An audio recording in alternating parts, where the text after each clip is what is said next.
அந்த சமயம் தானம் செய்வது உயர்ந்த நற்பலனை அளிக்கிறது என்கின்றன ஸ்மிருதிகள்.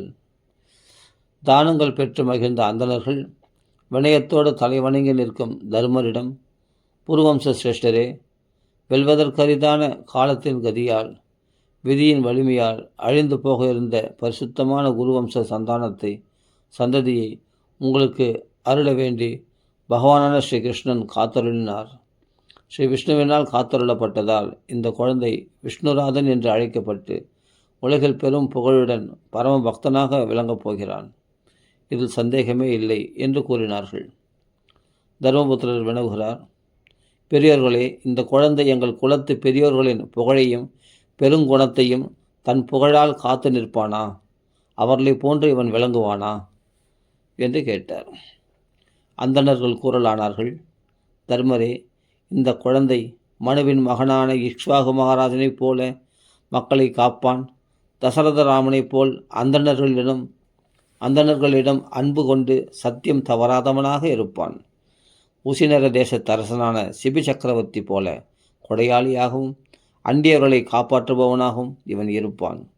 துஷ்யந்தன் புத்திரனான பரதன் போன்று சுற்றத்தாரின் புகழையும் வேள்வி ஏற்றுவோரின் புகழையும் மேலோங்க செய்வான். மேலும் வில்லாளிகள் கார்த்தவீரியச்சனன் தங்கள் தம்பி இவன் பாட்டனுமாகிய அர்ஜுனன் போன்றவர்களுக்கு சமமாகவும் மேலும் முதன்மை பெற்றவனாகவும் இருப்பான். அக்னி போல் எவராலும் நெருங்க முடியாதவன், கடல் போல் கலங்காதவன், அல்லது கடல் போல் கடக்க முடியாதவன், கடல் போல் கலங்காதவன், சிங்கம் போல் பராக்கிரமம் உள்ளவன், இமயமலை போல் சான்றோர்களுக்கு புகலிடும், பொறுமையில் பூமி, குற்றங்களை பொறுத்தலில் தாய் தந்தைக்கு ஒப்பானவன், எல்லோரிடமும் சமமாக இருப்பதில் பிரம்மதேவன், அருளுவதில் பரமசிவன், அனைத்து உயிர்களுக்கும் அடைக்கலம் அளிப்பதில் திருமகள் கேள்வனான ஸ்ரீமன் நாராயணன், நற்குணங்கள் அனைத்திலும் பெருமையிலும் இவன் ஸ்ரீ கிருஷ்ணனையே பின்பற்றுவான்.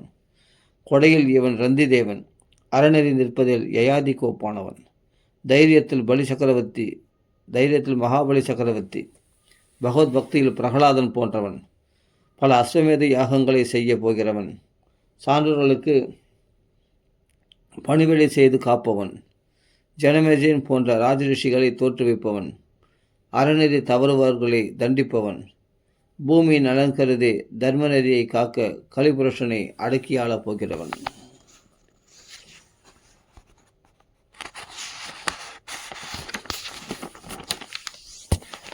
சிருங்கி என்ற முனிகுமாரனால் சபிக்கப்பட்டு தக்ஷகன் கடித்து தனக்கு மரணம் நேரிடப் போவதை அறிந்து அனைத்து பற்றையும் அறுத்து பகவானின் சரணத்தை அடையப் போகிறான். கங்கை கரையில் வியாசர் மகனான சுகமூடியவனிடம் ஜீவாத்மா பரமாத்மா தத்துவத்தை கேட்டறிந்து தன் உடலை நீத்து பிறவி பயமற்ற மோட்சத்தை அடையப் போகிறான். இதில் சந்தேகமே இல்லை.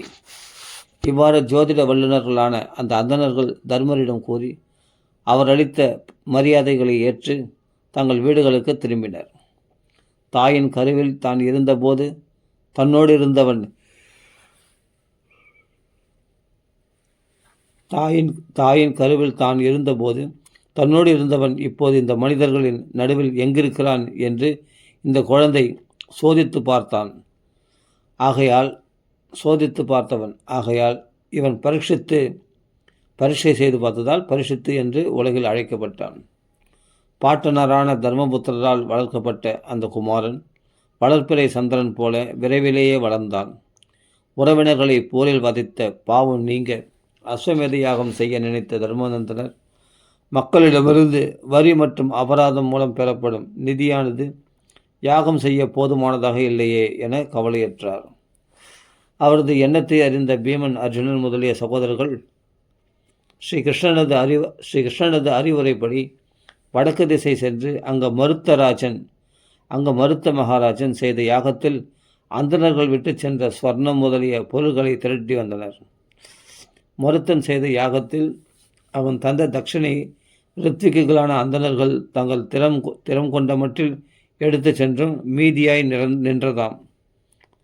அதனை அவர்கள் அப்படியே விட்டு சென்றனராம்.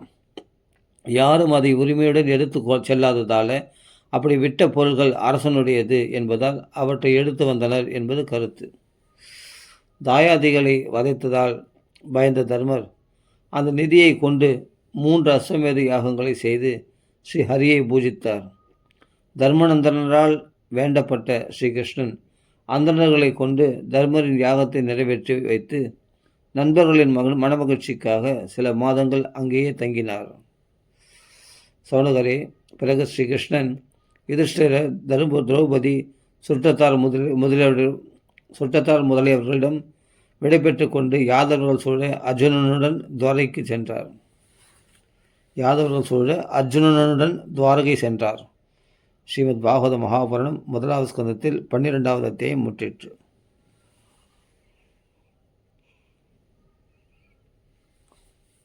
13வது அத்தியாயம். விதுரரின் அறிவுரையின்படி திருதராஷ்டிரர் வனம் செல்லுதல். சரி, சூதர் கூறுகிறார், விதுரர் தீர்த்த யாத்திரை சென்றபோது மைத்ரேயரை கண்டு ஆத்மதத்துவ விசாரம் செய்து அறிய வேண்டியதை ஐயன் திரிபர அறிந்து அஸ்தினாபுரம் வந்து அடைந்தார். விதுரர் மைத்ரேயரிடம் பல கேள்விகளை கேட்டார். அதில் சில கேள்விகளில் பதிலை கேட்டதுமே அவருக்கு பகவானிடம் பக்தி வெள்ளம் பெருக்கெடுத்தது. ஆகவே மீதி கேள்விகளின் பதிலை எதிர்பார்க்காமலேயே அவர் மனம் அமைதி அடைந்தது.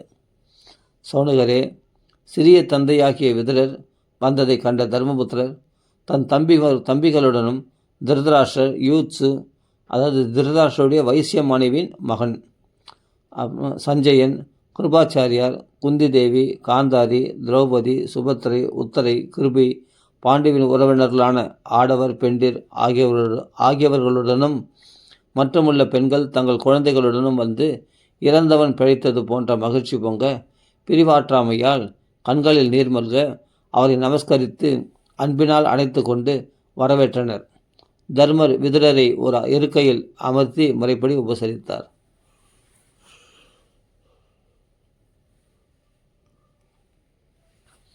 விதுரர் உணவருந்தி களைப்பு நீங்கி தன் இருக்கையில் அமரவே தர்மர் அவரை வணங்கி தன்னை சார்ந்த அனைவரும் கேட்டுக்கொண்டிருக்கையில் பின்வருமாறு கேட்கலானார். யுதிஷ்டிரர் வினவுகிறார், தந்தையே, பறவை தன் குஞ்சுகளை தனது இறக்கை நிழலில் காப்பாற்றுவது போல எங்கள் தாயான குந்தியுடன் விஷம், அறுக்கு மாலையில் உண்டான தீ முதலியவைகளிலிருந்து எங்களை காத்தீர்களே, எங்களை எல்லாம் நினைவில் வைத்திருக்கிறீர்களா? இந்த புவி மண்டலத்தை சுற்றி வந்த தாங்கள் எப்படி வாழ்க்கை நடத்தினீர்கள்? எந்தெந்த புண்ணிய ஸ்தலங்களையும் நதிகளையும் சேவித்தீர்கள்?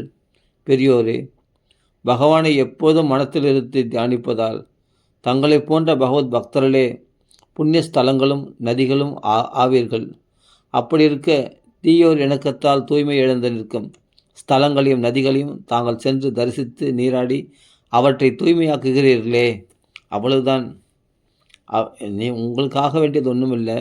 அந்த பாவிகளால் கெடுக்கப்பட்ட அந்த ஸ்தலங்களையும் நதிகளையும் தாங்கள் சென்று தரிசித்து நீராடி அவற்றை தூய்மையாக்குகிறீர்கள், அவ்வளவுதான். தந்தையே, ஸ்ரீ கிருஷ்ணனையே தெய்வமாக நம்பியிருக்கும் நம் உறவினர்களும் நண்பர்களுமான யாதவர்களை கண்டீர்களா? அல்லது அவர்களை பற்றிய செய்திகள் ஏதாவது கேள்விப்பட்டீர்களா? அவர்கள் நலமாக இருக்கிறார்களா? இவ்வாறு தர்மர் கேட்கவே விதுரர் யாதவ் குல அழிவை தவிர தான் கண்ட மற்ற அனைத்தையும் விளக்கமாக கூறினார். கருணை நிறைந்த விதுரர் எதுகுலம் அழிந்த துக்கச் செய்தி பாண்டவர்களால் சகித்து கொள்ள முடியாததென்று என்று நினைத்து அதை தன் வாக்கால் கூற மனமின்றி அதை சொல்லவில்லை. பாண்டவர்கள் விதுரரை தெய்வமாக எண்ணி உபசரித்தனர். விதுரரும் தன் தமையனான திருதராஷ்டிரனுக்கு தத்துவ உபதேசம் செய்து கொண்டு அனைவருக்கும் பிரியனாக சிறிது காலம் அங்கு வாசல் செய்தார். யமதர்மன் மாண்டவிய மகர்ஷியின் சாபத்தால் 100 வருட காலம் சூத்திரனாக இருக்க வேண்டி விதுரராக பிறந்தார். அந்த 100 வருட காலத்தில் யமபுரியில் பாவிகளின் குற்றத்துக்கு ஏற்ற தண்டனையை அரியமா என்கிற சூரியன் இருந்து நடத்தி வந்தார். சூரியன் தான் தண்டனை வழங்கி கொண்டிருந்தார். யமதர்மராஜா வேலையை செய்து நிறுத்தார். அரசுரிமையை திரும்ப பெற்ற தர்மர் குலத்தை தழைக்க செய்யும் தன் பேரன் பரிசித்து லோகபாலர்களைப் போன்ற தன் தம்பிமார்கள் உயர்ந்த செல்வம் ஆகியவற்றால் மகிழ்ந்து ஒளிமிகுந்து விளங்கினார்.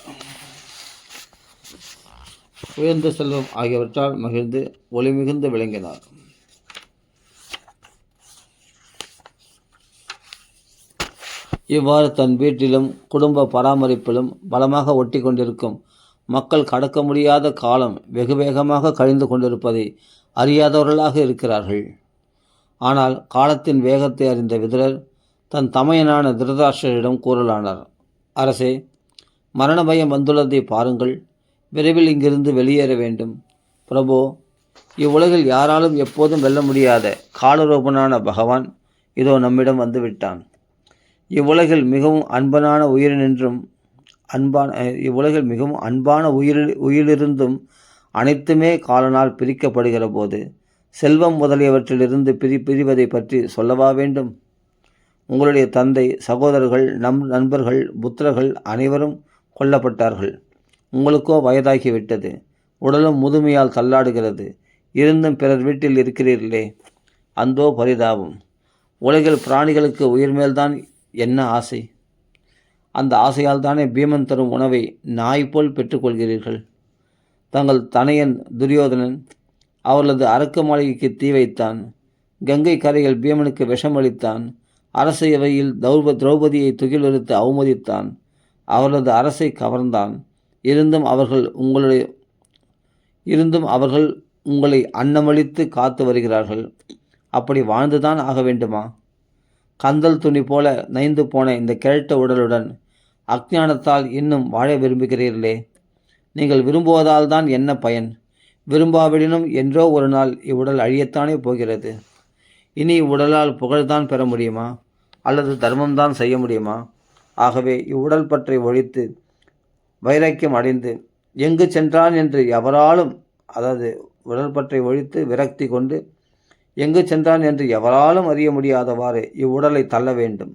அவ்வாறு செய்பவனே தீரன், அறிவுள்ளவன். எவன் தானாகவோ பிறரின் உபதேசத்தினாலோ இவ்வுலகில் பயனற்றது என அறிந்து வெறுத்து ஒதுக்கி புலன்களை வென்று பகவானை மட்டும் மனதில் கொண்டு தைரியத்துடன் வீட்டை விட்டு வெளியேறுகிறானோ அவனே ஆடவரில் சிறந்தவன். ஆகவே தாங்கள் யாவரும் அறியாதவாறு இங்கிருந்து வடக்கு நோக்கி செல்லுங்கள். இனிவரும் காலம் மனிதர்களது நற்குணத்தை மாற்றி தீய குணமாக செய்யக்கூடியது. கலியுகம். ஆஜமிட குலத்தில் உதித்த திருதராஷ்டிரர் அறிவியே கண்ணாக கூடியவர். தன் தம்பி விதுரரின் சொற்கேட்டு மனோதிடம் கொண்டு தன் சுற்றத்தின் உறவு கயிற்றை அறுத்தெறிந்து விதுரர் காட்டிய வழியே வெளியேறினார். நல்ல வீரனுக்கு போரில் ஏற்படும் விழுப்புண் அவனுக்கு மகிழ்ச்சியை அளிக்கும். அதேபோல் உலகியலை துறந்த சான்றோர்களுக்கு இமயமலை யாத்திரை மகிழ்ச்சி அளிப்பது. சன்னியாசிகளுக்கு இமயமலை யாத்திரை மகிழ்ச்சி அளிப்பது. சிறந்த கற்பரசியாகிய சுபலராஜன் மகள் காந்தாரியும்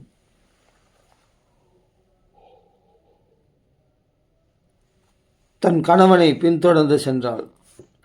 சுபலராஜன் மகள் காந்தாரியும் தன் கணவனை பின்தொடர்ந்து சென்றாள். தர்மபுத்திரர் சந்தியாவந்தனம், அக்னிஹோத்திரம் முதலிய நித்திய கர்மங்களை முடித்து எள், பொன், பூமி, பசு முதலியவற்றை அந்தணர்களுக்கு தானம் அளித்து வணங்கி பின் தன் தந்தையான திருதராஷ்டிரரை வணங்குவதற்காக அவரது திருமாளிகைக்கு வர அங்கு அவரையும் சிறிய தந்தையான விதுரரையும் தாயாரான காந்தாரியையும் காணவில்லை. மனம் வருந்திய தர்மர் அங்கு உட்கார்ந்திருந்த சஞ்சயனை கேட்கலானார். சஞ்சயா, கண்ணிழந்த முதியவரான எனது தந்தை எங்கே? பிள்ளைகளை பறிகொடுத்து தவிக்கும் என் அன்னை எங்கே? எங்களிடம் மிகவும் அன்பு செலுத்திய எங்கள் சிறிய தந்தை எங்கே? எங்கு சென்றனர்? அறிவெளியாகிய நான் ஏதாவது மரியாதை குறைவாக நடந்து கொள்வேனோ என்று நினைத்து சுற்றமிழந்த துக்கத்தில் மனைவிடன் கங்கையில் விழுந்து விட்டாரோ? எங்கள் தந்தை பாண்டு மகாராஜன் இறந்த பிறகு குழந்தைகளான எங்களை பல பல துன்பங்களிலிருந்தும் காத்தருளிய எங்கள் பெரிய சிறிய தந்தைகள் எங்கு சென்றனர்? அவர்கள் எங்கள் நலத்தையே நாடுபவர்களாயிற்றே. சூதர் கூறுகிறார். தன் எஜமானனை காணாததால் துன்புற்ற சஞ்சயன் கருணை மேலிட பதில் கூற முடியாதவராக இருந்தார். பிறகு கைகளால் கண்களை துடைத்துவிட்டு தன்னைத்தானே சமாதானம் செய்து கொண்டு தன் எஜமான திருதராஷ்டிரருடைய திருவடிகளை மனத்தால் நினைத்தவாறே தர்மபுத்திரரிடம் கூறத் தொடங்கினார். சஞ்சயன் கூறுகிறார். குருகுல சிரேஷ்டனே, தங்கள் தந்தையர்களான திருதராஷ்டிரர், விதுரர் மற்றும் தாய் காந்தாரி இவளது எண்ணத்தை நான் அறியேன். வீரனே, என்னை அவர்கள் ஏமாற்றி விட்டார்கள். அந்த நேரத்தில் பகவான் நாரதர் தும்புருவுடன் அங்கு வந்தார். உடனே தர்மர் அவர்களை தன் தம்பிகளோடு எதிர்கொண்டு அழைத்து வணங்கி வரவேற்று பேசலானார். தர்மர் கூறுகிறார், நாரத முனிவரே, எனது தந்தையர்கள் சென்ற வழி தெரியவில்லையே. எங்கு சென்றிருப்பார்களோ? பிள்ளைகள் இறந்த துயரினால் வருந்தும் என் தாய் எங்கு சென்றாலோ? அவர் தவமே உருவெடுத்தவராயிற்றே. பகவானே, துன்ப கடலில் மூழ்கி தவிக்கும் எங்களை கரை சேர்க்கும் மாலுமி போல் வந்த தாங்கள்தான் அக்கரையை காட்ட வேண்டும் என்று கேட்டு பகவான் நாரதர் கூறலானார். நாரதர் கூறினார், அரசே, யாரை குறித்தும் நீ கவலை கொள்ள வேண்டாம். ஏனெனில் உலகம் அனைத்தும் பகவானுடைய கட்டுக்குள் அடங்கியுள்ளது. பகவானுக்கு இவ்வுலகமும் அதனை பரிபாலிப்பவர்களும் ஆட்பட்டவர்கள். அவரைத்தான் கொண்டாடுகிறார்கள். ஜீவர்களை ஒன்று சேர்ந்து வைப்பதும் பிரிப்பதும் பகவான்தான். மாடுகள் மூக்கணாங்கயிற்று போடப்பட்டு கழுத்திலும் நீளமான கயிற்றால் வண்டியுடன் கட்டப்பட்டு எஜமானனது பாரத்தை இழுக்கின்றன. அதேபோல் மனிதர்களும் அந்தனம், பிரம்மச்சாரி ஆகிய பெயர் கொண்ட மூக்கணாங்கயிற்றினால் கட்டப்பட்டு பகவானது கட்டளையாகிய வேதம் என்னும் கயிற்றில் பிணைக்கப்பட்டு அனைத்திற்கும் எஜமானனான பகவான் கட்டளைப்படி தங்கள் கடமைகளை செய்கிறார்கள். விளையாடும் குழந்தை விளையாட்டு கருவிகளை சில சமயம் சேர்த்து வைக்கும், சில சமயம் பிரித்து வைக்கும். அது அதன் மனம் போலதான். அதேபோல் பகவானும் இவ்வுலகில் மனிதர்களை தன் விருப்பப்படி சேர்த்தும் பிரித்தும் வைத்து விளையாடுகிறான்.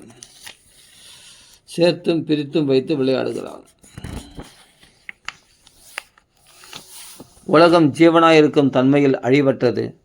உடல் என்னும் நிலையில் அழிவுள்ளது, அல்லது சேதனம் எண்ணில் அழிவற்றது, ஜடம் எண்ணில் அழிவுள்ளது. ஆனால் நிர்குண பிரம்மஸ்வரூபத்தில் பார்த்தால் நித்தியமும் இல்லை, அனித்தியமும் இல்லை. ஆக அழியும் பொருள் அழிவதில் துன்புற காரணமும் இல்லை. அழியும் பொருள் அழிவதில் துன்பமுற காரணமும் இல்லை. அழிவற்ற பொருள் அழிவதில்லை என்பதாலும் துன்பமில்லை. எனவே தாய் தந்தையரை குறித்து எவ்வகையிலும் வருத்தமுற வேண்டாம்.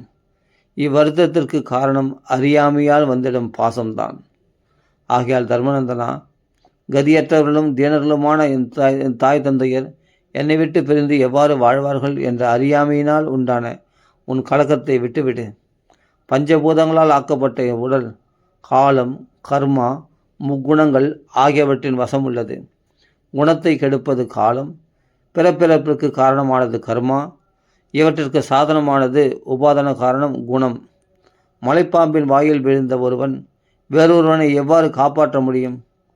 அவ்வாறு காலத்தின் வசப்பட்ட ஒருவன் மற்றொருவனை காப்பது என்பது எவ்வாறு முடியும்? கைகளில்லாத மீன் முதலியன கைகளுள்ள மனிதர்களுக்கும், கால்கள் அற்ற புல் முதலியன நான்கு கால் பிராணிகளாகிய பசுக்களுக்கும், மேலும் பெரிய ஜந்துக்களுக்கு சிறிய ஜந்துக்களும் என்று உலகில் ஓர் உயிர் மற்றொரு உயிருக்கு உணவாக அமைகிறது. அரசே, பகவான் தான் தனக்குத்தானே ஒளிர்பவன். பகவான் ஸ்வயம் பிரகாசன், தனக்குத்தானே ஒளிர்பவன்.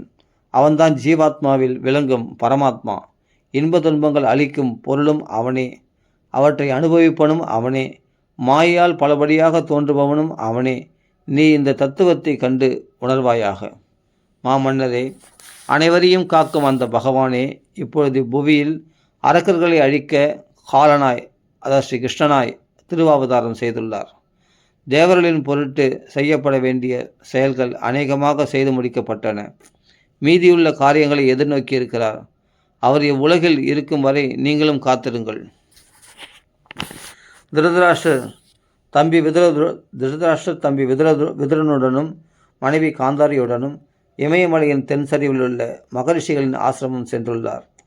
அங்கு கங்கை சப்தரிஷிகள் விரும்பியபடி தன்னை 7 பிரிவுகளாக கங்கையானவள் சப்தரிஷிகளின் விருப்பப்படி தன்னை 7 பிரிவுகளாக பிரித்து கொண்டு ஓடுகிறது.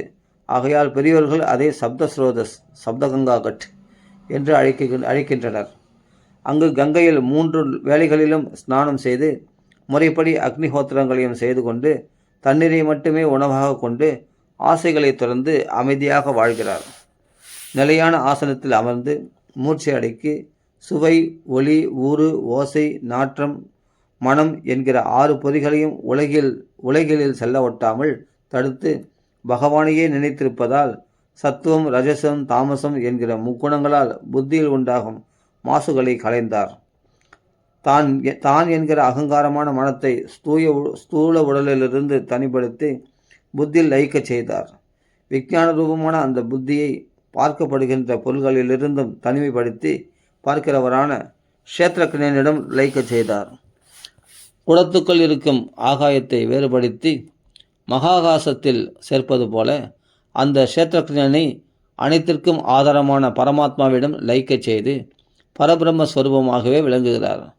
மேலும் புலன்களையும் மனத்தையும் முழுவதுமாக அடக்கி முழுவதுமாக உணவை துறந்து தூணை போல் அசைவின்றி இருக்கிறார். இவ்வாறு அனைத்து கர்மங்களையும் தியாகம் செய்து நிற்கும் அவருக்கு நீ இடையூறு செய்ய வேண்டாம் அரசே. இன்றிலிருந்து 5வது நாளில் அவர் தன்னுடைய உடலை விடப்போகிறார். அவ்வுடலும் யோகாக்னியினால் சாம்பலாகப் போகிறது. தன் கணவரின் உடல் பர்ணசாலையுடன் கார்கபத்தியம் முதலான அக்னிகளால் எரிக்கப்படும் பொழுது வெளியில் நிற்கும் கற்பரசியான காந்தாரியும் தன் கணவரை பின்தொடர்ந்து அதே அக்னியில் புகுவாள். குருநந்தனரே, விதுரர் தன் தமையன் வியக்கத்தக்க நற்கதி அடைந்ததால் மகிழ்ச்சியும் மரணமடைந்த பிரிவினால் துக்கத்தையும் அடைந்து அங்கிருந்து மீண்டும் தீர்த்த யாத்திரை மேற்கொள்ளப் போகிறார். இவ்வாறு கூறிய நாரதர் தும்புருவுடன் தேவலோகம் சென்றார். தர்மரும் நாரதர் கூறியதை மனத்தில் கொண்டு வருந்துவதை விட்டொழித்தார். ஸ்ரீமத் பாகவத மகாபுராணம் 1வது ஸ்கந்தத்தில் 13வது அத்தியாயம் முற்றிற்று. 14வது அத்தியாயம். தர்மபுத்திரர் துர்நிமித்தங்களை காணுதல், அர்ஜுனன் துவாரகையிலிருந்து திரும்புதல். சூதர் கூறுகிறார், அர்ஜுனன் துவாரகையில் தன் சுற்றத்தாரை காணவும் புண்ணிய ஸ்லோகனான ஸ்ரீ கிருஷ்ணனின் யோகக்ஷேமத்தை தெரிந்து கொள்ளவும் கருதி தீர்த்த யாத்திரையாக துவாரகை சென்று 7 மாதம் ஆகியும் திரும்பவில்லை. அப்போது தர்மர் பயங்கரமான தீய நிமித்தங்களை கண்டார். மரம், செடி, கொடிகள் அந்தந்த பருவங்களில் தர வேண்டிய பயனை தரவில்லை. காலம் விபரீதமான மாறுதல் அடைந்தது. மக்கள்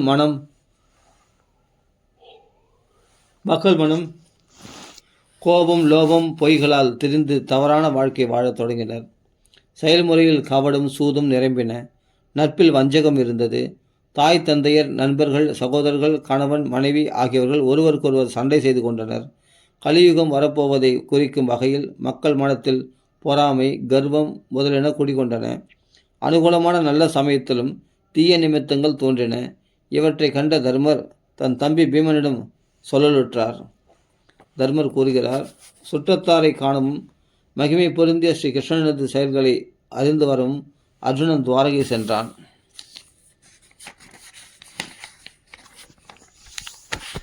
பீமா, அவன் சென்று இப்பொழுது 7 மாதங்கள் ஆகிவிட்டன. அவன் ஏன் இன்னும் திரும்பி வரவில்லை என்று எனக்கு புரியவில்லை. தேவரிஷியான நாரதர் குறிப்பிட்டபடி திருவிளையாடல் புரிய மேற்கொண்ட தனது திருமேனியை விடுவதற்கு பகவான் விரும்பிய அந்த காலம்தான் வந்துவிட்டதோ? அவருடைய திருவருளால் தானே நமக்கு செல்வ செழிப்பு, அரசு, மனைவி, வாழ்வு, நம்முடைய பிராணன், குலம், பிரஜைகள், வம்சவிருத்தி, போரில் வெற்றி, புண்ணிய உலகங்களின் ஆதிக்கம் முதலென கிடைத்தன. மனித திலகமே, விண்ணிலும் மண்ணிலும் உடலிலும் ஏற்படுகிற இத்தீய நிமித்தங்களை பார். ஏதோ பயங்கரமான நிகழ்ச்சிகள் விரைவிலேயே உண்டாகப் போகின்றதை இவை குறிக்கின்றன. என் மனதும் கலங்குகிறது. பீமா, எனது இடது தொடை, கண், கை இவைகள் துடிக்கின்றன. இதயம் நடுநடுங்குகிறது. விரைவில் எனக்கு ஏதோ கெடுதி வரப்போகிறது. பீமா, இதோ கொல்லிவாய் ஓனாய் உதயசூரனை கண்டு ஓலையிடுகிறது. இந்த நாயோ சிறிதும் பயமின்றி என்னை நோக்கியே குறைக்கிறது. பீமா, மங்களகரமான பசு முதலியன இடமாக என்னை சுட்டுகின்றன. அமங்கலமான கழுதைகள் முதலியன பிராணிகள் என்னை வளமாக சுட்டுகின்றன. எனது குதிரைகள் அழுவது போல் தோன்றுகிறது. இந்த மாடப்புறா யமதுதன் போல் தோன்றுகிறது. கோட்டானும் காக்கையும் தூக்கமின்றி இவ்வுலகையே அழிப்பன போல் கொடூரமான அலறல்களால் என் மனத்தை நடுங்கச் செய்கின்றன. திசைகள் புழுதிபடைந்து தெளிவின்றி காணப்படுகின்றன. சூரியனும் சந்திரனையும் சுற்றி மண்டலங்கள் தெரிகின்றன. பூமியும் மலையும் ஆடுகின்றன. மேகங்கள் இன்றியே இடிகள் முழங்குகின்றன. புழுதி காற்று இருள் சூழ கடுமையாக அடிக்கிறது. மேகங்கள் இரத்தமழை பொழிந்து எங்கும் வெறுப்பூட்டுகின்றன. சூரியன் ஒளியிழந்து காண்கிறான். பார், ஆகாயத்தில் கிரகங்கள் ஒன்றுக்கொன்று மோதிக்கொள்கின்றன. விண்ணும் மண்ணும் பூதங்களின் கூட்டங்களால் எரிவது போல் காண்கிறது. பார், கிழக்கு நோக்கி பாயும் நதிகளும் கங்கை, கிருஷ்ணா, கோதாவரி, காவிரி முதலியன, மேற்கு நோக்கி பாயும் நதிகளும் நர்மதை, தபதி முதலியன தடாகங்களும் மக்கள் மனமும் கலங்கியிருப்பதை பார். யாகசாலையில் கார்கபத்தியம் முதலிய அக்னிகள் நெய்யினால் ஆகுதி செய்யப்பட்ட போதிலும் கூட சுடர்விட்டு எரியவில்லையே. இப்போது என்ன விளையுமோ? கன்றுகள் தாய்ப்பசுவுடன் பால் குடிக்கவில்லை, தாய்ப்பசுக்கள் பால் தரவில்லை. மேலும் கண்களில் நீர் பெருக்கி அழிகின்றன. காளைகளும் மகிழ்ச்சியாக இல்லை. தெய்வ சிலைகள் கோயில்களில் தெய்வ சிலைகள் அழுவன போல இருக்கின்றன. அவற்றின் திருமேனியில் வியர்வை தெரிகிறது. அவை அசைகின்றன. நகரங்கள், கிராமங்கள், பட்டணங்கள், நந்தனவனங்கள், சுரங்கங்கள், ஆசிரமங்கள் எல்லாம் களையிழந்து மகிழ்ச்சியின்றி காணப்படுகின்றன. இவை எந்த விதமான துன்பத்தை குறிக்கின்றனவோ தெரியவில்லையே.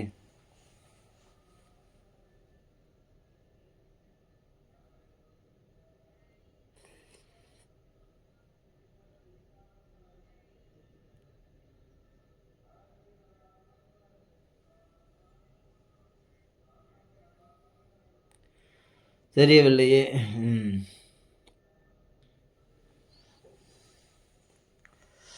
எவருக்கும் இல்லாத வஜ்ரம், தாமரை போன்ற ரேகைகளுடைய மகிமை பொருந்திய பகவானது திருவடிகளின் மங்கள தொடர்பை பூமி இழந்து விட்டதோ என தோன்றுகிறது.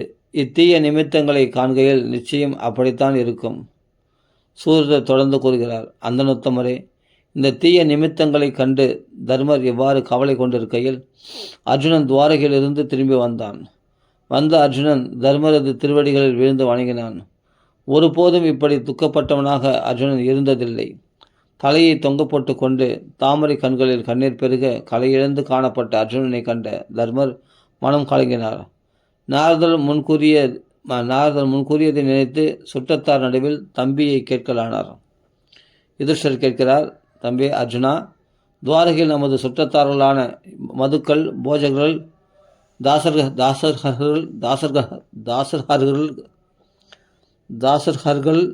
அர்ஹர்கள், சாத்வதர்கள், அந்தகர்கள், விஷ்ணிகள் முதலிய எல்லோரும் நலமாக இருக்கிறார்களா? பெருமைமிக்க நம்ம மாதாமகரான தாய் வழிபாட்டன் சூரசேனர் நலமா? நமது மாமா வசுதேவரும் அவரது தம்பிகளும் நலமா? மாமா வசுதேவரது மனைவிகளும் ஒருவருக்கொருவர் சகோதரிகளுமாகிய தேவிக்கு முதலிய 7 மாமிகளும் பிள்ளைகள் மற்றும் மருமகளோடு நலமாக உள்ளனரா? உக்கரசேன மகாராஜாவும் அவரது தம்பியான தேவகரும் உயிருடன் இருக்கிறார்கள். அவர் நல்லவராக இருந்த போதிலும் பாவம், அவர் மைந்தன் கம்சன் தீயவனாகிவிட்டான்.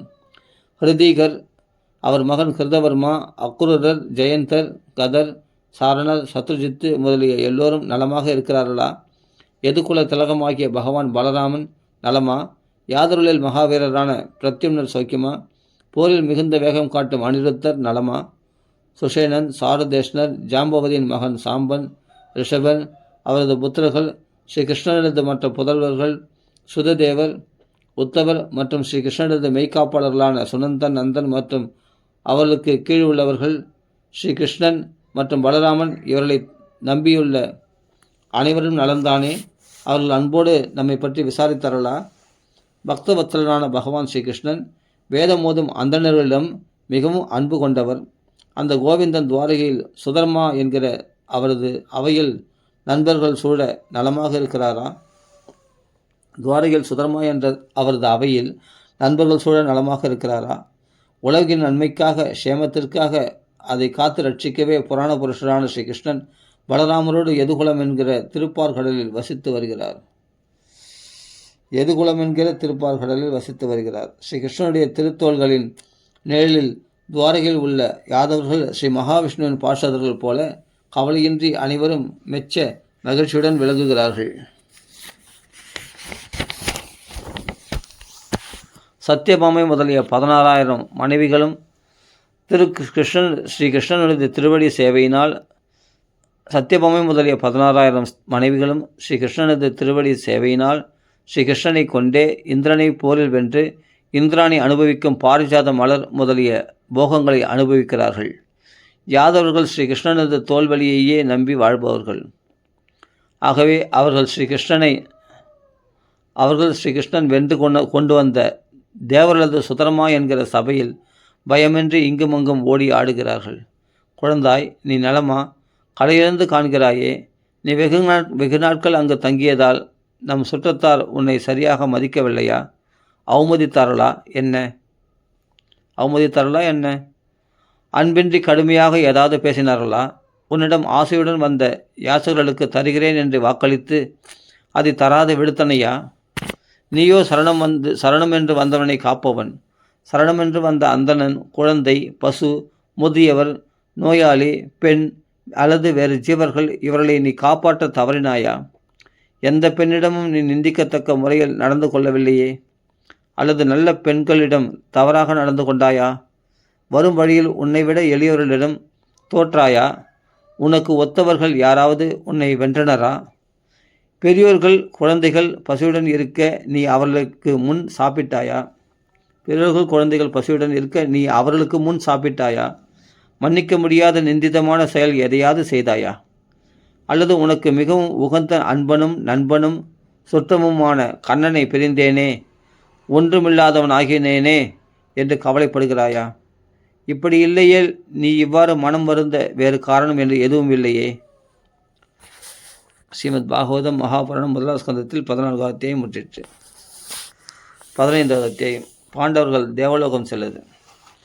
சூத புராணிகள் கூறுகிறார், ஸ்ரீ கிருஷ்ணனுக்கு உயிர் தோழனான அர்ஜுனன் கண்ணனை விட்டு பிரிந்தமையால் மெலிந்தும் அந்த துன்பத்தால் முகமும் மனமும் வாடிய நிலையில் கலையிழந்து காணப்பட்டான். இதை கண்டு தமையனும் அரசனுமான தர்மருக்கு பற்பல சந்தேகங்கள் தோன்றின. அவர் அர்ஜுனனிடம் பற்பல கேள்விகளை கேட்டார். அர்ஜுனனோ கண்ணனையே நினைத்திருந்தமையால் பதில் கூற இயலவில்லை.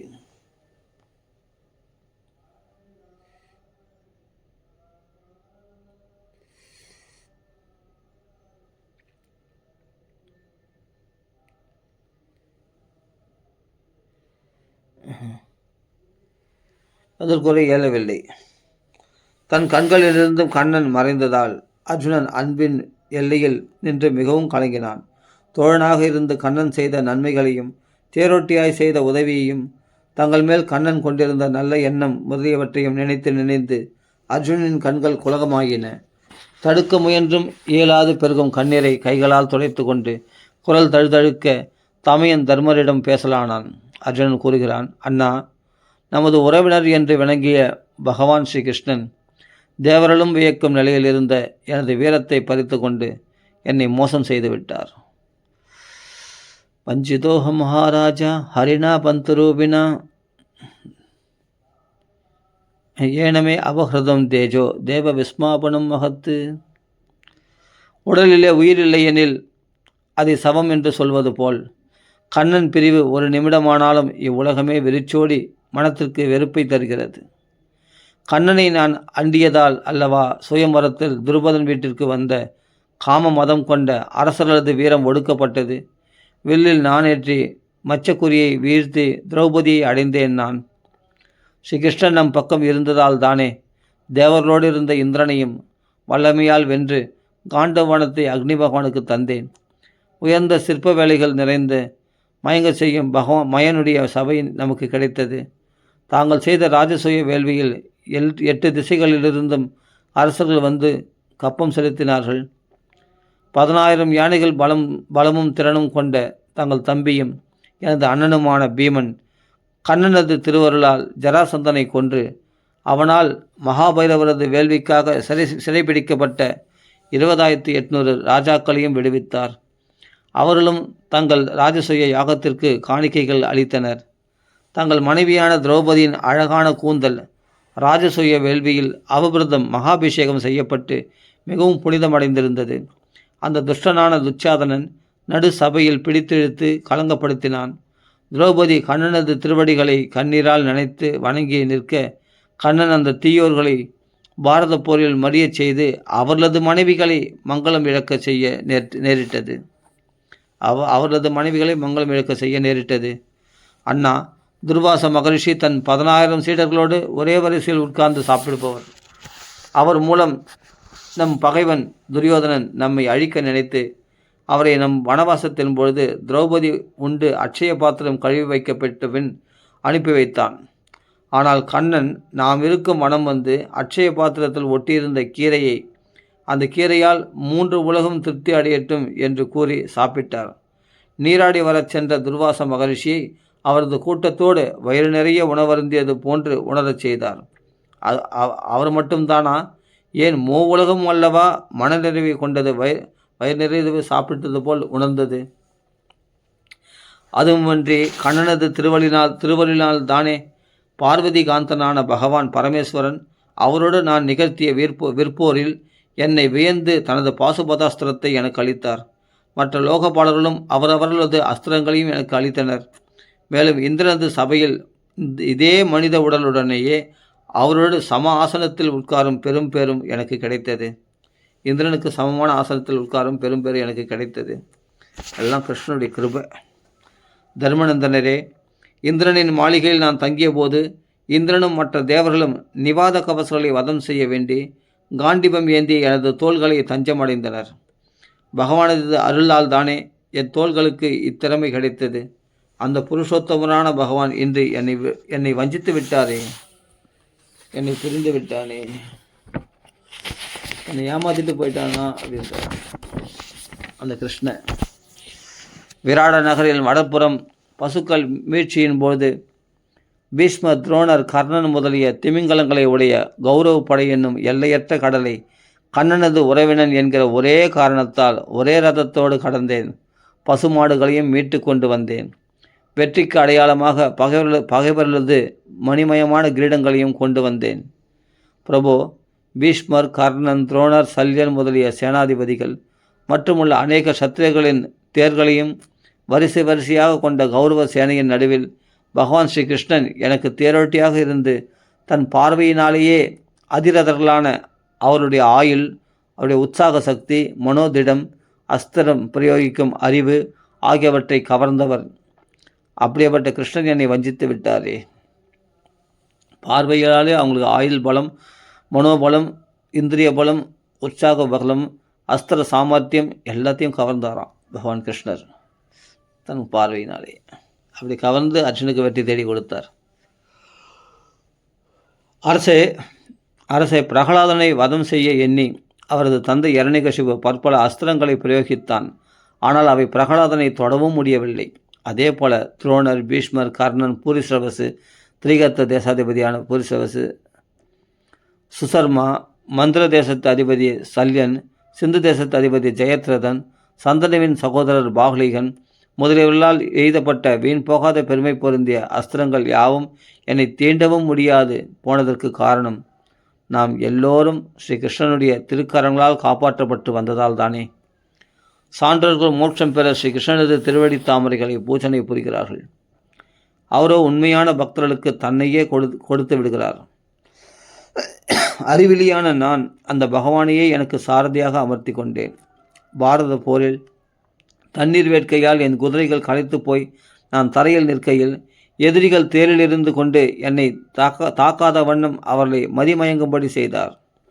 அரசை கம்பீரமாயும் அழகாயும் சிரித்து கொண்டே கண்ணன் என்னை பார்த்தா அர்ஜுனா, தோழா, குருநந்தனா என்றெல்லாம் மனத்தை கவரும் வண்ணம் சொல்லி கேலி செய்வாரே. அதை நினைத்து உருகும் என் மனத்தை கவர்ந்து கொண்டிருக்கிறார். ஒரு சாதாரண உறவினரை இழந்தாலே எவ்வளவு துக்கம் ஏற்படுகிறது. கண்ணனோ சர்வவியாபி, நமக்கு பலவாறாக உதவி செய்தவர். அவரை பிரிந்ததால் எனக்கு ஏற்பட்டுள்ள துயரத்திற்கு அளவே இல்லை. அண்ணா, நானும் ஸ்ரீகிருஷ்ணனும் ஒரே படுக்கையில் படுத்திருக்கிறோம். ஒரே மஞ்சத்தில் அமர்ந்திருக்கிறோம். தோளில் கை போட்டு கொண்டு உலாவினோம். தற்புகழ்ச்சி பேசியிருக்கிறோம். தோழனே, நீ உண்மையைத்தானே பேசுவாய் இல்லையா? உனக்கு பொய்யே தெரியாதே என்றும் கேட்டிருக்கிறேன்.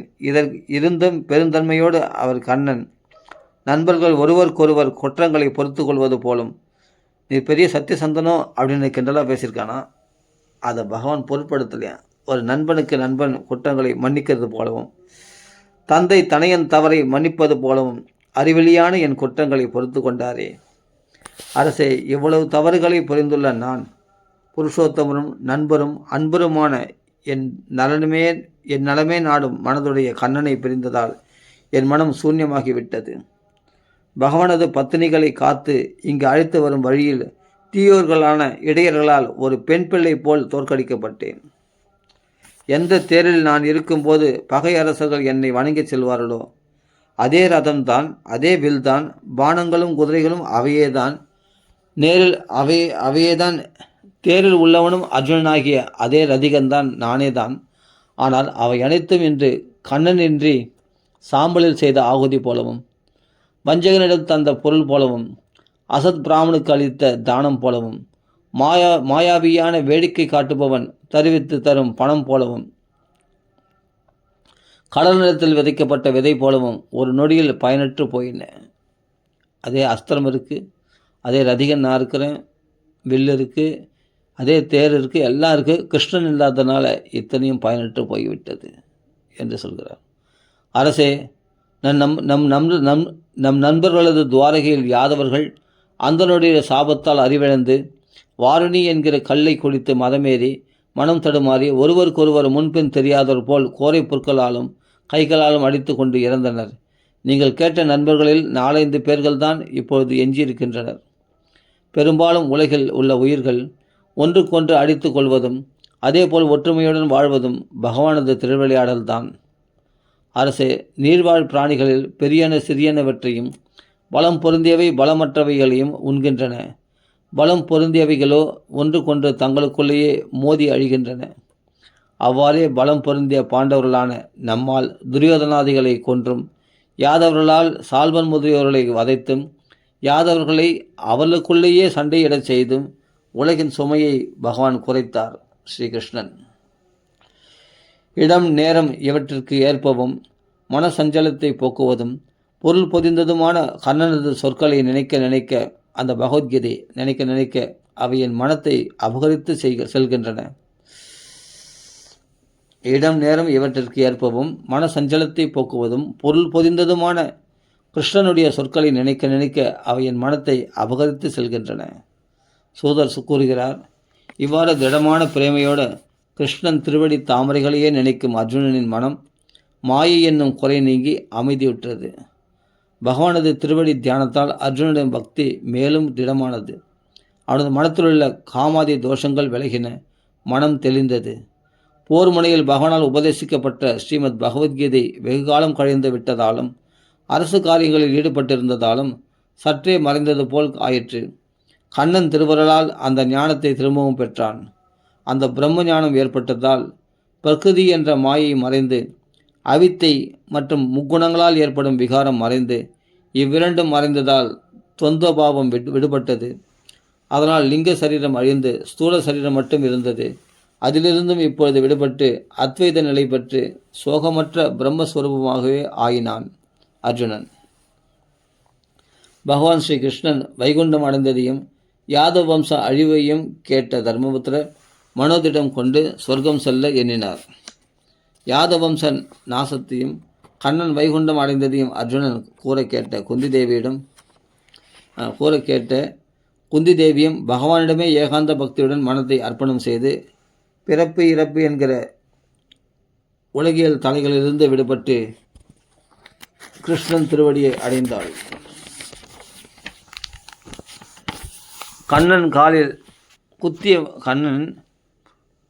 கிருஷ்ண பரமாத்மா காலில் குத்திய முல்லை வேறொரு முள்ளினால் எடுப்பது போல பூபாரம் என்கிற குத்திய முல்லை தான் அவதாரம் செய்தல் என்கிற முள்ளினால் எடுத்துவிட்டு பின்பு இரு முள்ளையும் தூக்கி எறிவது போல எது வம்சத்தாரையும் தன் உடலையும் போக்கிக் கொண்டார்.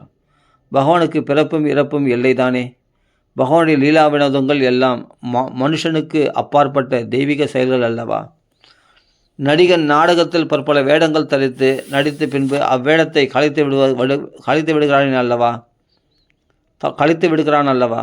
அதேபோல் பகவானும் மத்ஸ்யம் கூர்மம் முதலிய வேடங்கள் தாங்கிய பின் தன் உடலை நீக்கியது போல இப்போது ஸ்ரீ கிருஷ்ண சரீரம் ஏற்று பூபாரம் களைந்து அவ்வுடலையும் மறைத்தருளினார். அனைவரும் விரும்பி கேட்கும் திருவிளையாடல்கள் புரிந்த கிருஷ்ண பரமாத்மா என்றைய தினம் தன் உடலை நீத்து வைகுண்டம் சென்றாரோ அன்றே அஞ்ஞானிகள், அதாவது பண்படாத மனமுடையவர்கள் அதர்மத்தில் ஈடுபடுவதற்கு காரணமாகிய கலிபுருஷன் தோன்றினான். அப்பொழுது அறிஞரான தர்மதந்தனர் தன் நகரத்திலும் ராஜ்யத்திலும் ஒவ்வொரு வீட்டிலும் ஒவ்வொரு மனதிலும் பேராசை, பொய், கபடு, இம்சை முதலிய அறஞ்சாரா தீய குணங்கள் பரவுவது கண்டு களி பிறந்துவிட்டது என்று அறிந்து இவ்வுடலை இவ்வுலகை நீத்து மேலுலகம் செல்ல மனம் கொண்டார். பேரரசரான தர்மபுத்திரர் தன்னொத்த குணங்களும் வினயமும் உள்ள தன் பேரனான பரிஷத்திற்கு கடல் சூழ்ந்த இவ்வுலகத்திற்கு தலைவனாக அஸ்தனாபுரத்தில் முடிசூட்டினார். அனிருத்தன் மகனான வஜ்ரநாபன் என்பவனை சூரசேன தேசத்திற்கு அரசனான வடமதுரையில் முடிசூட்டினார். பின்பு தர்மர் பிரஜாபதியை தெய்வமாக கொண்ட பிராஜாபத்தியம் என்கிற இஷ்டியை செய்து கார்கபத்தியம் என்கிற தீயை தன்மேல் ஆத்ம சமாரோபணம் செய்து ஏற்றி கொண்டார். தினமும் இல்வாழ்வான் என்பான் கார்கபத்தியம், தக்ஷணம், ஆகவனியம் என்கிற 3 அக்னிகளையும் வளர்த்து ஹோமம் செய்ய வேண்டும். துறவு மேற்கொள்ளும் போது அந்த 3 அக்னிகளையும் தனக்குள்ளே ஆவாகனம் செய்து கொள்வான். தர்மர் இப்போது அனைத்தையும் விடுத்து துறவு மேற்கொள்ளப் போவதால் அந்த தீக்களையும் தன்னுள் அடக்கி கொண்டார். அங்கேயே தன் அரண்மனையிலேயே பட்டு வஸ்திரங்கள், ஆடை ஆபரணங்கள், நான் எனது என்கிற அகங்காரம், மமகாரங்கள், அவற்றிற்கு காரணமான தலைகள் ஆகியவற்றை உதறி தள்ளினார். பின் வாக்கு முதலிய பொருள்களை மனத்திலும், மனத்தை பிராணனிலும், பிராணனை அபானத்திலும், அபானத்தையும் அதன் செயலான வெளியேற்றுகிறதையும், அதன் அதிர்ஷ்டான தேவதையான மிருத்யுவிலும், அந்த மிருத்யுவை 5 பூதங்களாலான இவ்வுடலிலும், பின் இவ்வுடலை சத்துவம் முதலிய முக்குணங்களிலும், அம்மூன்றையும் அந்த முக்குணங்களையும் அனைத்துக்கும் காரணமான அவித்தையிலும், அதாவது பிரகிருதியிலும், அவித்தை ஜீவனிலும், அந்த ஜீவனை மாறுபடற்ற பரமனிடத்திலும் லயிக்கச் செய்தார். காணப்படும் இவ்வுலகம் அனைத்தும் பிரம்மஸ்வரூபமே என்று உணர்ந்தார்.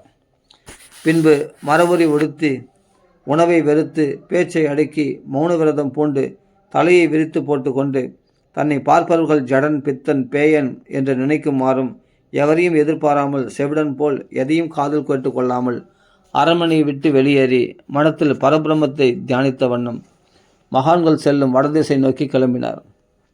கிருஷ்ண தியானத்தில் வடதிசை சென்றவர்கள் திரும்பவும் சம்சார பந்தத்தை அடைவதில்லை. நில உலகில் மக்கள் அதர்மத்தின் தோழனான கலியினால் பிடிக்கப்பட்டது கண்ட பீமன் முதலிய சகோதரர்களும் தமையினரை பின்தொடர எண்ணி வெளியேறினார்கள். தன் அறநெறிகளை சரிவர செய்து முடித்த பாண்டவர்கள் ஸ்ரீ கிருஷ்ணனது திருவடி தாமரையே தங்களுக்கு அடைக்கலம் என்றறிந்து அவரையே மனத்தில் தியானித்தனர். பகவானது திருவடிகளை தியானித்ததால் மனத்தில் ஆழ்ந்த பக்தி ஏற்பட்டது. அதனால் மன தூய்மை அடைந்தது. செய்த பாவங்கள் ஒழிந்தன. வேறு எண்ணமின்றி பகவானது அழகான திருமேனியிலே மனம் லயித்தது. பாவமற்றவர்கள் மட்டுமே அன்றோ அதில் லயித்து போவார்கள். அதனால் உலகியல் இன்பங்களில் ஈடுபட கொண்ட தீயோர்களால் அடைதற்கு அரியதும், நிர்மல மனமுடைய சான்றோர்களால் மட்டுமே அடையத்தக்கதுமான நற்கதியை அடைந்தனர். மன அடக்கம் கொண்ட ஞானியான விதுரரும் பகவானையே மனத்தில் தியானித்த வண்ணம் பிரபாச கஷேத்திரத்தில் உடலை விட்டு தன்னை அழைத்து செல்ல வந்த பித்ரு தேவதைகளுடன் தன் இருப்பிடமான வைவஸ்வத பட்டணத்தை, அதாவது யமபுரியை, வைவஸ்வத பட்டணத்தை அடைந்தார். தன் கணவன்மார்கள் தன்னையும் எதிர்பார்க்காமல் சென்றதை கண்ட திரௌபதி வாசுதேவரான பகவான் ஸ்ரீ கிருஷ்ணனிடமே தீவிரமான பக்தி கொண்டு அவரையே அடைந்தாள். பகவான் ஸ்ரீ கிருஷ்ணனுக்கு மிகவும் அன்பர்களான பாண்டவர்களின் பரிசுத்தமான சொர்க்காரோகணத்தை முக்தி அடைந்த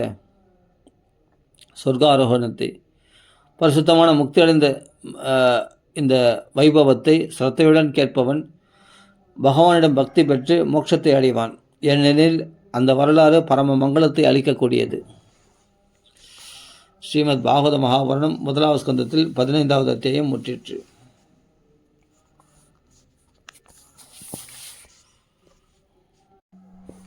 பதினாறாவது அத்தியாயம் பரிஷத்தின் திக்விஜயம். சூதர் கூறுகிறார், சௌனக முனிவரே, பிறகு மகா பாகவதரான பரிசுத்த மகாராஜன் அந்தன சான்றோர்களின் அறிவுரைப்படி இந்த உலகை பரிபாலித்து வந்தான். அவன் பிறந்தபோது ஜோதிட வல்லுநர்கள் கூறியபடியே அவன் அனைத்து நற்குணங்களும் நிரம்பியவனாக விளங்கினான்.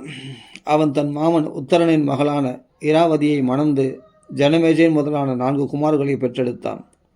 சரத்வான் குமாரரான கிருபாச்சாரியரை உருவாக கொண்டு கங்கை கரையில் அந்தணர்களுக்கு நிறைய தட்சணைகள் தந்து 3 அஸ்வமேத யாகங்களை செய்தான். அந்த யக்ஞத்தில் தேவர்கள் நேரிலேயே காட்சி தந்து ஆவிர்வாகம் பெற்று சென்றனர். அப்படிப்பட்ட மகாத்மா பரிஷத்து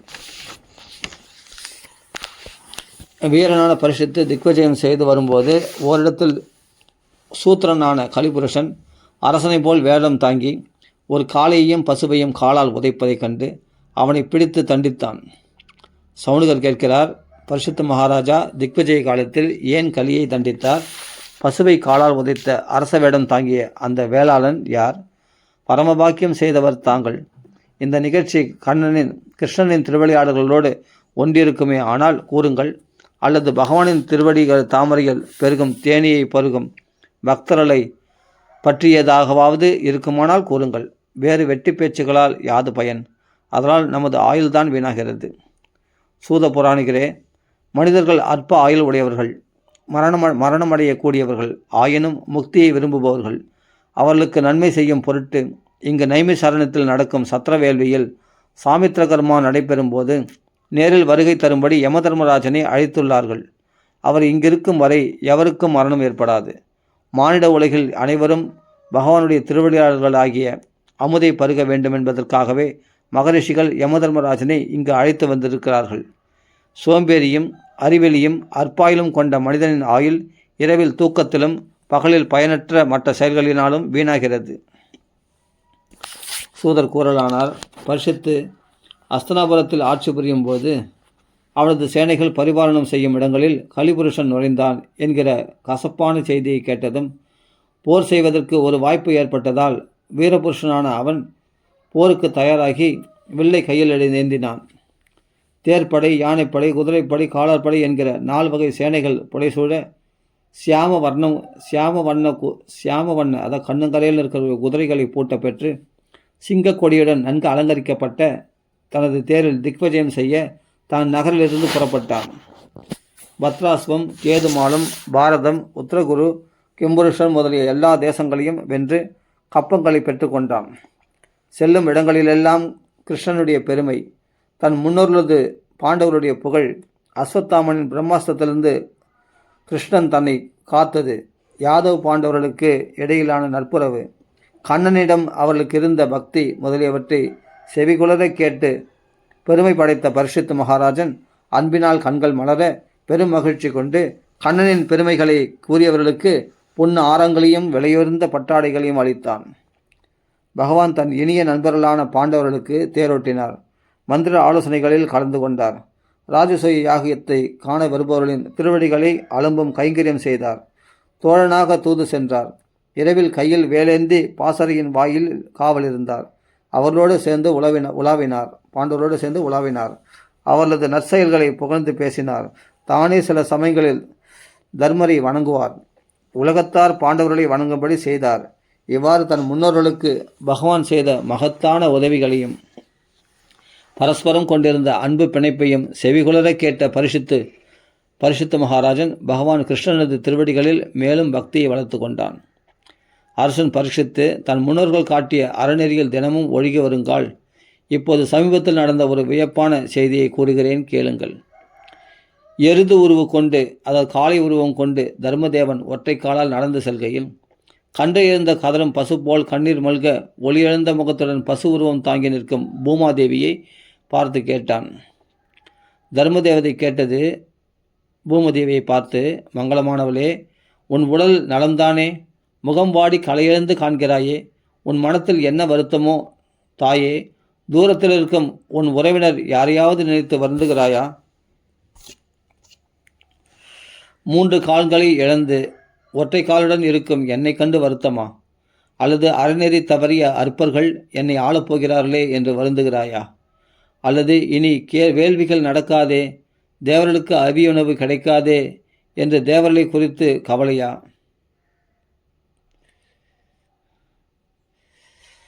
அல்லது வேள்வியின்மையால் அவியுணவு பெறாது இந்திரன் மழை பெய்யாது விடுவானே என்று கவலையா? அதனால் நம் மீது வசிக்கும் மக்கள் பஞ்சத்தால் வாடுவார்களே என்றுதான் கவலையா? பூமி பிராட்டியே, அரக்க மனம் கொண்ட மனிதர்களால் மகளிரும் குழந்தைகளும் துன்பப்படுத்தப்படுவார்களே, அந்தணர்கள் வேதம் ஓதியும் அதை தவறான கர்மங்களுக்கு பயன்படுத்தப் போகிறார்களே, பிரம்மத்தினிடம் பக்தியற்ற அறநெறி தவறிய மன்னர்களிடம் வேதமோதிய அந்தணர்கள் வேலை செய்யப் போகிறார்களே என்றெல்லாம் எண்ணி வருந்துகிறாயா? இன்றைய சத்திரிய அரசர்கள் முழுக்க முழுக்க கலியினால் தீண்டப்பட்டு தங்கள் குலதர்மங்களை கைவிடப் போகிறார்களே, போர் என்ற பெயரில் அரசாங்கங்களை அழிக்கப் போகிறார்களே, கண்ட இடங்களில் மக்கள் முறை தவறி உண்பது, குடிப்பது, உடுப்பது, முழுகுவது, புணர்வது என்றெல்லாம் வாழப்போகிறார்களே என்றெல்லாம் நினைத்து வருந்துகிறாயா? அல்லது அம்மா பூதேவியே, உன் பாரத்தை நீக்க வேண்டிய பகவான் கண்ணனாக அவதாரம் செய்தார். அவர் செய்து போன்ற திருவிளையாடல்களை நினைத்தாலே முக்தி சுகமும் வேண்டாமே என்பார்கள். அவர் நம்மை கைவிட்டு சென்று விட்டாரே என்றுதானே வருந்துகிறாய்? வசுந்தரே, தேவர்களும் பூஜை புரியும் பேறு பெற்றவள் நீ.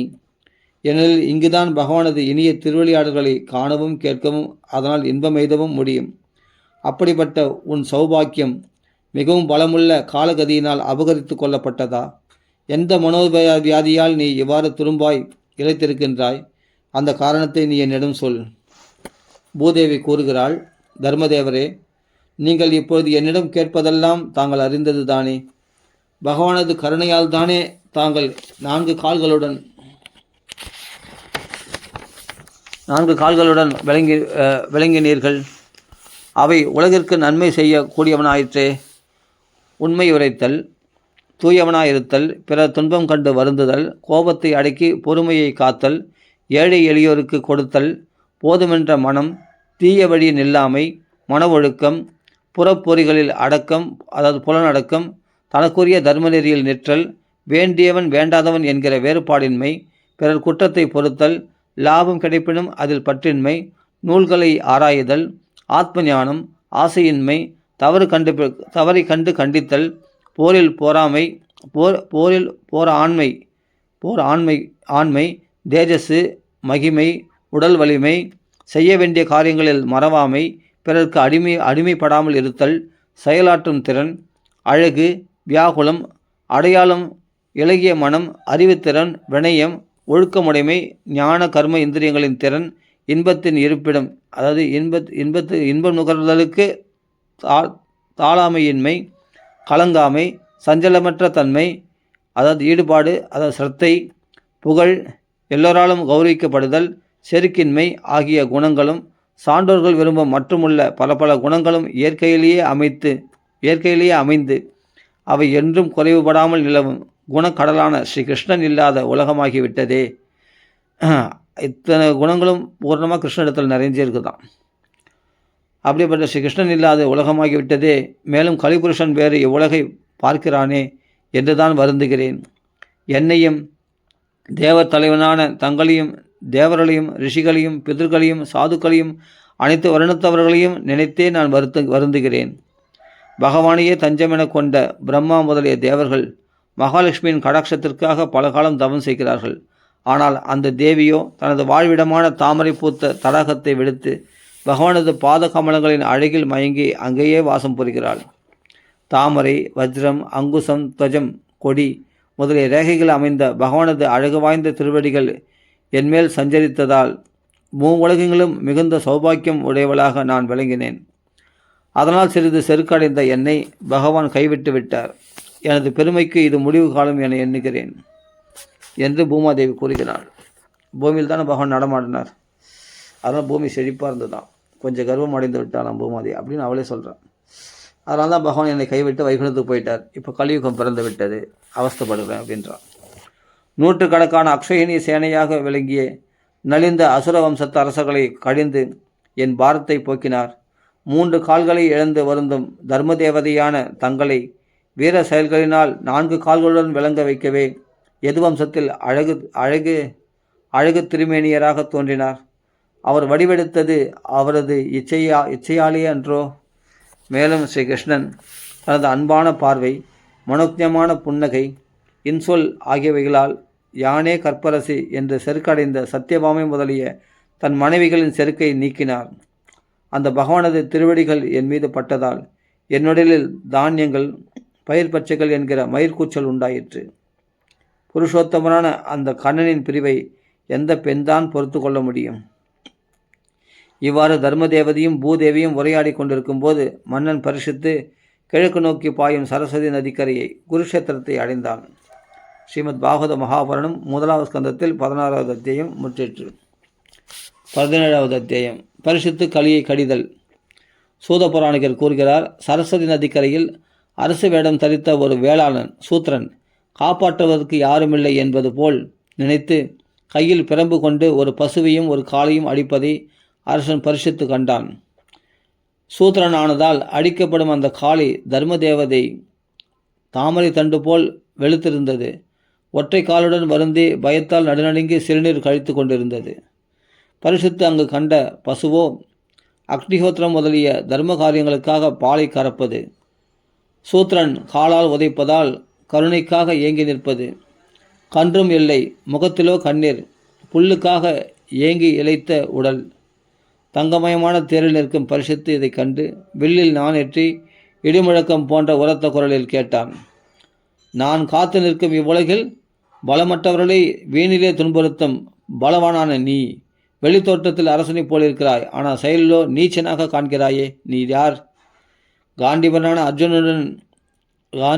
அர்ஜுனனுடன் பகவான் ஸ்ரீ கிருஷ்ணன் வைகுந்தம் சென்ற பின் ஒருவரும் இல்லாத இவ்விடத்தில் நிரபராதிகளாய் தண்டிக்கும் நீ குற்றவாளியே. ஆகவே நீ வதைக்கப்பட வேண்டியவன். இது தர்ம தேவதையை பார்த்து பரிசுத்து கூறுகின்றான், தாமரை தண்டு போல வெளுத்து 3 கால்களை இழந்து ஒற்றை காலில் நின்று காலை உரு தாங்கி நிற்கும் நீர் யார்? தேவதையா? உன்னை கண்டு நான் மிகவும் வருந்துகிறேன். குருவம்சத்தரசர்களின் தோல் வலிமையால் பரிபாலிக்கப்படும் இவ்பூமியில் உன்னை தவிர வேறு எந்த பிராணியும் கண்ணீர் சிந்தியதில்லை. காமுதேனுவின் குமாரா, வருந்தாதே. இந்த வேளாளனிடம், இந்த சூத்திரனிடம் பயம் கொள்ளாதே. அம்மா தீயோர்களை தண்டிக்க நான் இருக்க நீ ஏன் அழுகிறாய்? உனக்கு நன்மையே விளையும் என்று பூமி தேவியையும் பார்த்து கூறினார். பூமி தேவியும் தர்ம தேவதையும் பார்த்து கூறுகிறார் பரிசுத்து. நன்காய், எந்த அரசனது ஆட்சியில் தீயோர்களை கண்டு மக்கள் பயமடைகிறார்களோ அந்த மதம் கொண்ட மனிதனின் புகழ், ஆயுள், செல்வம், மேலுலகம், உயர்ந்த கதி ஆகியனவெல்லாம் அழிகின்றன. துன்பமடைந்தவர்களின் துன்பத்தை துடைப்பதுதான் அரசனது முதல் கடமை. ஆகவே பிராணிகளுக்கு துன்பம் தரும் இந்த தீயோனை கொல்லப்போகிறேன். காளையே, உன் 4 பாதங்களில் 3 கால்களை வெட்டியவன் யார்?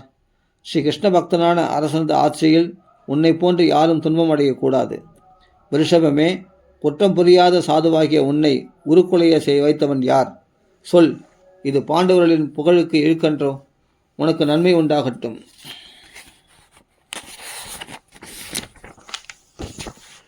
குற்றமற்றவர்களுக்கு துன்பமளிப்பவனுக்கு எங்கும் எப்போதும் என்னிடம் பயம் உண்டு. தீயோர்களை தண்டித்தால்தான் சான்றோர்கள் சுகமாக இருக்க முடியும். குற்றமற்றவர்களுக்கு அடக்குவாரின்றி பயமின்றி எவன் துன்பம் தருகிறானோ அவன் தேவனே ஆனாலும் அவனது கைகளை தோல்வலைகளோடு வெட்டி வீழ்த்துவேன். அபாயமின்றி அமைதியாக இருக்கும் சமயத்தில் அறநெறிக்கு புறம்பாக நடப்பவர்களையும் பிற தீய நெறிகளில் செல்பவர்களையும் தண்டநீதிப்படி தண்டிப்பதும் தத்தம் அறநெறியில் ஒழுகுவோர்களையும் காப்பதும் அரசனது முதல் கடமை. தர்மதேவதை கூறுகிறது, பாண்டவர்களின் உயரிய நற்குணங்களை கண்டுதானே தர்மதேவதை பரிசுத்தில் ரொம்ப சந்தோஷமடைந்து தர்மதேவதை கூறுகின்றது. என்ன கூறுறதுன்னா, தர்மதேவதை கூறுகிறது, பாண்டவர்களின் உயரிய நற்குணங்களை கண்டுதானே ஸ்ரீகிருஷ்ணன் அவர்களுக்காக தூது போதல், தேரோட்டுதல் முதலிய செயல்களை செய்தார். அவர்கள் வம்சத்தில் தோன்றிய தாங்கள் துன்பத்தால் அழிந்தவர்களுக்கு அபயமளிக்கும் சொற்களை கூறுவது நியாயம்தானே? அரசே, சாஸ்திரங்களில் தர்ம நெறிகள் பலப்படியாக கூறப்பட்டுள்ளதால் நாங்கள் அதை சரிவர புரிந்து கொள்ள இயலவில்லை. ஆகவே எங்கள் துன்பத்திற்கு காரணமானவன் யார் என்று தெரியவில்லை. வேத புத்தியற்ற யோகிகள் தனக்குத்தானே துன்பத்திற்கு காரணம் என்கின்றனர். சில ஜோதிடர்கள் விதிதான் காரணம் என்கிறார்கள். வேறு சில மீமாம்சகர்கள் கர்மவினைதான் காரணம் என்கிறார்கள். மற்றும் சிலர்கள் சார்வாகர்கள் இயற்கைதான் காரணம் என்று கூறுகிறார்கள். இன்னும் சிலர்கள் தெய்வமே காரணம் என்கிறார்கள். இன்னும் வேறு சிலர் மனம் வாக்கு கட்டாத பகவானிடமிருந்து துன்பங்கள் உண்டாகின்றன என கருதுகின்றனர். இதுக்கு முன்னாடி சொன்ன தெய்வமேன்றது கிரக சூழ்நிலைகளால் தனக்கு துன்பம் வருகிறது என்று சொல்கிறார்கள் சில பேர். வேறு சிலர் மனம் வாக்குக்கு எட்டாத பகவானிடமிருந்து தான் துன்பங்கள் உண்டாகின்றன என கருதுகின்றனர். சிலர் துன்பத்தின் காரணத்தை மனத்தாலோ சொல்லாலோ விளக்க முடியாது என்கின்றனர். சில பேர் தன்னுடைய சுபாவம்தான் துன்பத்துக்கு காரணம் என்கின்றனர். அரசே, இவற்றில் எது சரி என்பதை அறிவால் நீயே அறிந்து கொள். நீ தான் ராஜாவாச்சே, உனக்கு தான் எல்லா தர்மங்களும் தெரியுமே. நீயே தெரிந்து கொள். எதனால் ஒரு மனுஷனுக்கு துன்பம் ஏற்படுது நீயே தெரிந்து கொள். தெரிந்து அதுக்கேற்ற மாதிரி தண்டனை கொடு. சூதர் சொன்னார், சௌனகரே, தர்மதேவதை இவ்வாறு கூறியதும் அரசன் பரீட்சித்து மனம் தெளிந்து வருத்தம் ஒழித்து அமைதியாக அவனிடம் கூறலானான். அரசன் பரிசித்து கூறுகிறான், தர்மம் அறிந்தவனே, தர்மத்தை கூறுவதால் விருஷபேடம் தாங்கி நீக்கும் தர்மதேவனே நீ என்று நான் நினைக்கின்றேன். அதர்மத்தை செய்தவனுக்கு எந்த நரகம் முதலியன உண்டோ அதே நரகம் அந்த அதர்மத்தை செய்தவனை சுட்டி காட்டு அதே நரகம் அந்த அதர்மத்தை செய்தவனை காட்டி கொடுப்பவனுக்கும் உண்டு இல்லையா? அல்லது பகவானது மாயையின் செயல் மனிதர்களின் மனத்திற்கும் வாக்கிற்கும் நிச்சயம் எட்டாதது என்பது தெளிவு. முன்பு கிருதயுகத்தில் தவம், ஒழுக்கம், தயை, சத்தியம் என்ற 4 கால்களுடன் நீ இருந்தாய். பின் காலத்தின் கோலத்தினால் செருக்கு, புணர்ச்சி, புத்தி மயக்கம் இவைகளால் உனது 3 கால்களும் ஊனமடைந்தன. தர்மதேவனே, இப்போது இந்த கலியுகத்தில் சத்தியம் என்கிற ஒரே பாதம்தான் மீதம் இருக்கிறது. அதை கொண்டு எப்படியோ நீ உன்னை காத்து கொள்கிறாய். பொய்யால் வளரும் அதர்மரூபியான கலிபுருஷன் அந்த காலையும் ஊனமாக்க முயல்கிறான். இந்த பசு பூமி பிராட்டியே, இவளது பெரும்பாரம் பாரத போர் என்கிற வியாஜத்தினால் பகவானால் இறக்கி வைக்கப்பட்டது. அவரது அழகிய பாதங்கள் பட்டு எங்கும் ஆனந்தமாக இருந்தது. இப்பொழுது பகவான் வைகுண்டம் சென்றதால் பூமாதேவி கிருஷ்ணனுடைய பிரிவால் பொறுமையுள்ள பூமியும் கண்ணீர் விடுகிறாள். மேலும் அந்தணர்களை ஆதரிக்காத சூத்திரர்கள் அரசாட்சியை செய்யப் போகிறார்களே எனவும் வருந்துகிறாள். இவ்வாறு தர்மதேவதையும் பூமி தேவியையும் சமாதானம் செய்து வீரனான பரிஷத்து அதர்மத்துக்கு காரணமான கலிபுருஷனை தண்டிக்க கூர்மையான கத்தியை எடுத்தான். பரிஷத்து தன்னை கொல்ல விரும்பியதை அறிந்த கலிபுருஷன் பயந்து அரச வேடம் கலைந்து அவனது திருவடியில் விழுந்தான். பரிஷத்து ஏழைகளுக்கு இறங்குபவன், சரண் புகத்தக்கோன், பெரும் புகழ் பெற்றவன். தன் காலடியில் விழுந்த கலிபுருஷனை கருணை கொண்டு கொல்லாது விடுத்து புன்முறுவலுடன் பின்வருமாறு கூறலானான். பரிஷத்து கூறுகிறான், மிக்க புகழ் வாய்ந்த குடாகேசனான அர்ஜுனுடைய வம்சத்தில் உதித்த என்னை வணங்கிய நீ எதற்கும் அஞ்சத் தேவையில்லை. ஆனால் நீயோ அறநெறிக்கு புறம்பானவன். ஆகவே என் ஆட்சி நிலவும் இடத்தில், இந்த பிரம்மவத்த தேசத்தில் நீ இருக்கக்கூடாது. எங்கேயாவது ஓடிப்போ. நீ அரசர்களின் உடலில் புகுந்ததால் எங்கும் பிறர் பொருளின் மீது ஆசை, பொய், திருட்டு, தீங்கழிக்கும் எண்ணம், அறநெறி தவறுதல், தரித்திரம், கபடு, பகை, வஞ்சனை ஆகிய அதர்ம நெறி கூட்டமே எங்கும் நிலவத் தொடங்கிவிட்டது. அதர்மத்துக்கு துணை செல்பவனே, வேள்வி முறை அறிந்த அந்தனோத்தமர்கள் இந்த பிரம்மாவர்த்தம் என்கிற தேசத்தில் வேள்வி கடவுளான பகவானை வேள்விகளால் தொழுகின்றனர். யாகத்தினால் யக்ஞபுருஷனை, யக்ஞேஸ்வரனை யக்ஞங்களால் ஆராதிக்கிறார்கள். ஆகவே தர்மம் சத்தியம் நிலவும் இந்த இடத்தில் நீ இருக்கக்கூடாது. யாகத்தையே தன் உருவாக கொண்ட பகவான் ஸ்ரீ ஹரி இங்குள்ள அசையும் அசையா பொருள்கள் அனைத்திலும் உள்ளும் புறமும் காற்று போல் பறந்து விளங்குகிறார். இங்கு அவரை வழிபடுவோருக்கு வீணாகாத இஷ்டங்களையும் மங்களத்தையும் அளிக்கிறார். சூதர் கூறுகிறார், யமனைப் போல் தண்டிக்க கையில் கத்தியை ஏந்திய பரிஷத்து மன்னன் இவ்வாறு கட்டளையிடவே நடுநடுங்கிய கலிபுருஷன் அவனிடம் பின்வருமாறு கூறினான். கலி கூறலானான், சக்கரவர்த்தியே, இந்த புவி முழுவதற்கும் நீயே அரசன். உன் கட்டளைப்படி நான் எந்த இடத்திலும் வசிக்கும் தயார். ஆனால் கையில் வில்லம்பு தரித்துள்ள உன்னை எல்லா இடங்களிலும் காண்கிறேனே. அறநெறி வழுவா அரசனே, தங்கள் கட்டளைப்படி நான் அங்கு இங்கு என்று அலையாதவாறு நிலையாக தங்கி நிற்க உரிய இடத்தை நீங்களே சொல்லுங்கள். சூதர் கூறுகிறார், கலிபுருஷன் இவ்வாறு வேண்டவே அரசன் அவன் வசிப்பதற்காக சூதாட்டம், மதுபானம் செய்யும் இடம், துஷ்டஸ்திரீகள் இருக்கிற இடம், பிராணிவதம் என்கிற 4 இடங்களை அளித்தான். சூதில் பொய் உள்ளது, மதுவில் மதம் உள்ளது, பெண்ணில் காமம் உள்ளது, பிராணிவதையில் கொடூரம் என்கிற 4 வகை பாவங்களும் இந்த 4 இடங்களில் தானே தோன்றுகின்றன. இந்த 4ம் ஒன்றாக இருக்கும் ஒரே இடத்தை தர வேண்டுமென மேலும் கலிபுருஷன் வேண்டவே பரிசுத்து தங்கத்தை இருப்பிடமாக தந்தான். இவ்வாறு பொய், மதம், காமம், அகிம்சை இல்லாமல் இம்சை, பொய், மதம், காமம், இம்சை, பகை என்கிற 5ம் கலிக்கு இடமாயின. தங்கத்தில், செல்வத்தில் முன் கூறப்பட்ட 4 தோஷங்களை தவிர பகை என்கிற 5வது குற்றமும் உள்ளது என்பதை தெரிந்து கொள்ள வேண்டும். ஆகையால அதர்மத்திற்கு காரணமான கலிபுருஷன் பரிசுத்து அளித்த இந்த 5 இடங்களிலும் அவனது ஆணைப்படி வசிக்கலானான். ஆகையால் உய்ய வேண்டுமென விரும்பும் மனிதன் இந்த பொய் முதலிய 5லும் பற்று வைக்கக்கூடாது. முக்கியமாக மக்கள் தலைவனும் குருவும் அறநெறி இருப்பவனுமான அரசன் இந்த சூது, விபச்சாரம், மதுபானம், மாம்சபக்ஷணம், பொருள் மேல் உள்ள ஆசை ஆகிய இவைகளில் ஆசை வைக்கக்கூடாது. யார்? கண்டிப்பாக மக்கள் தலைவன், ஒரு குருஸ்தானத்தில் இருக்கிறவன், தர்மத்தை பின்பற்றி நடப்பவன் நிச்சயமாக இவைகளில் ஆசை வைக்கக்கூடாது. தர்மதேவனின் தவம் ஒழுக்கம் தயை என்னும் ஊனமான 3 கால்களையும் திரும்பவும் அதோடு சேர்த்து வைத்தான். பூதேவியையும் தேற்றரவு தெளிவு செய்து செழிக்க செய்தான். தர்மம் அதன் 4 பாதங்களுடன் ஒழுக்க நெறி நின்றதால் பூமி செழித்தது. இத்துணை பெருமை கொண்ட பரிசுத்து தான் இன்று தர்மர் வனம் செல்லுங்கால் அளித்த ஆட்சி பீடத்தில் வீற்றிருக்கிறான். அஸ்தினாபுரத்தில் இப்பொழுது விளங்கும் வேந்தன் பரிசுத்து குருவம்சத்தவருள் சிறந்தவன், பெரும் பேறு பெற்றவன், புகழில் எல்லை, பேரரசன். இவ்வளவு பெருமை வாய்ந்த அபிமன்யுவின் மகனான இந்த பரிசுத்து உலகை ஆளும்போது நீங்கள் சத்திரவேள்வி செய்ய தீட்சை மேற்கொண்டிருக்கிறீர்கள் இது என்று சூதர் சொல்கிறார் சவுனகாதி மகரிஷியிடத்தில். ஸ்ரீமத் பாகவத மகாபுராணம் 1வது ஸ்கந்தத்தில் 17வது அத்தியாயம் 38 கலி நிகரத்தோடு.